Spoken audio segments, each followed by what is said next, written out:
My name is Marwa, and the title of my project is A Tent in the Forest. The site is Hartsville Primary School, which is in Newham and is mostly a residential area with low-rise buildings in the immediate site context.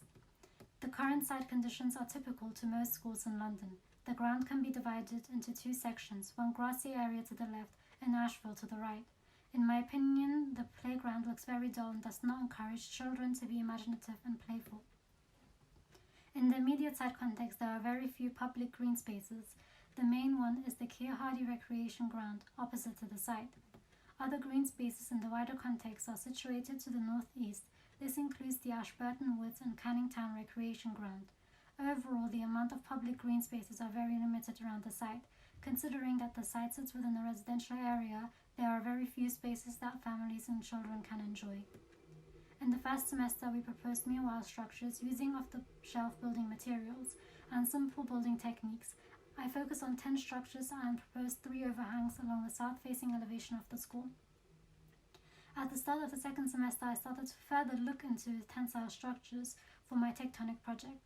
The model explores various forms and heights arranged in a triangle that sit on a tensile structure. The connection between the forms and how the cornerstone was very important throughout the process. Photo montage collects the ideas that were explored. The tent-like building sits within the forest, surrounded by poles that become part of its context. The layout of Ryan Country Park was used as a reference for the rewilding of the site. The park is considered one of the best surviving examples of Middlesex countryside. Although the park is divided in two by Friend Way, there is still a sense of unity due to the arrangement of the open spaces. I have analyzed 3 different conditions, including how park transitions from forest to residential area, the enfilade of open spaces, and the boundary treatment between forest and street. To understand how these different conditions can be incorporated within the site, I stitched together different areas of the forest and collaged them on the site of the school. I played around with various layouts, moving the forest to the north of the site or to the south of the site, while also arranging a series of open spaces. While working on these collages, I remembered a series of prints I had worked on to show the site conditions and its history. The old school building appears as a corridor that connects the 2 new buildings. So with this in mind, I transformed the site into an urban forest while still allowing for open spaces to be used as play areas for the children. The forest to open space ratio has to be carefully considered. The road along the south of the school site will be completely lined with trees, allowing for a gap as the main entrance to the site. The spider network by Francois Rocher uses a simple guy wire system combined with poles and mesh to create a complex arrangement of external corridors that lead to the building. As the landscape and trees grow, the structure becomes part of its surrounding. The second reference is the Orangery by Lenschow and Fullman. The architects used basic geometric shapes, circles and ovals to create a dynamic space within the park. It's made of steel structure covered in shrink wrap. The Orangery attempts to combine a classic shape with our current high-tech world. The proposal for the foyer is a circular tent that sits within the forest. The round shape of the space emulates the gathering around the fire in a camp and encourages people to interact with one another as there are no corners to hide in. Adjoining the tent structure is a market hall building.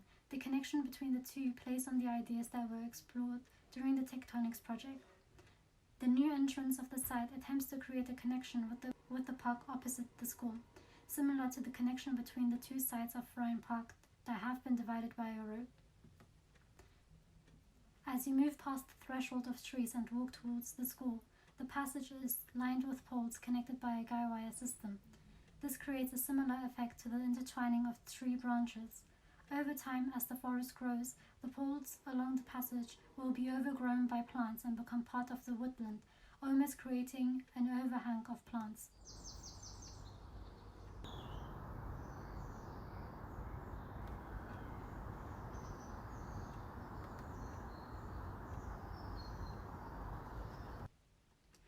The previous clip shows the journey from the street to the tent and from the tent to the school building.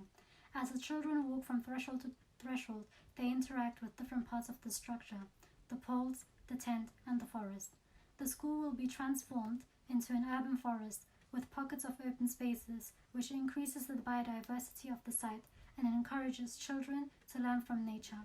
The different conditions that are created within the site provides multiple opportunities for interactive outdoor class and sports activities. Children will be able to be freer and more imaginative during their playtime as they move through the forest to get from one space to another.